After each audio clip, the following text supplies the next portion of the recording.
2 minute দিতে পারবেন? হ্যাঁ হ্যাঁ বলেন। অ্যাকচুয়ালি আমি গভর্নমেন্টের তরফ থেকে এসেছি আর একটা সার্ভে করতে এসেছি, ওটার মধ্যে আপনার একটা হেল্প লাগে। হ্যাঁ হ্যাঁ বলেন, কি হেল্প করতে পারি? আপনার নাম আর এজটা বলেন। নাম নিহাল কর্মকার আর এজ 18। নাম নিহাল কর্মকার আর বয়স 18। বাড়িতে কয়জন লোক আছে? বাড়িতে 3 জন লোক আছে। আচ্ছা 3 জন। ওই 3 জনের মধ্যে কেউ সার্ভে দিতে চাইবে? ওনারা তো এখন ঘরে নাই, এক জায়গায় গিয়েছে।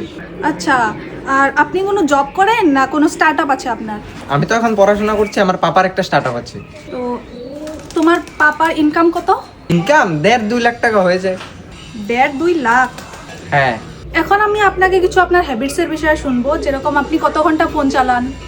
দিনে 4-5 ঘন্টা চলাই। আর আপনার শোয়ার সময় কি? ওই 11টার থেকে 2টা পর্যন্ত ফোন চালাই, তারপরে শুয়ে থাকি। আচ্ছা 11টার থেকে 2টা পর্যন্ত। তো থ্যাংক ইউ সো মাচ আপনার এত সময় দেওয়ার জন্য। Thank you. আরে একদম মোটা পার্টি, একদম সেট। ঠিক আছে রাখি।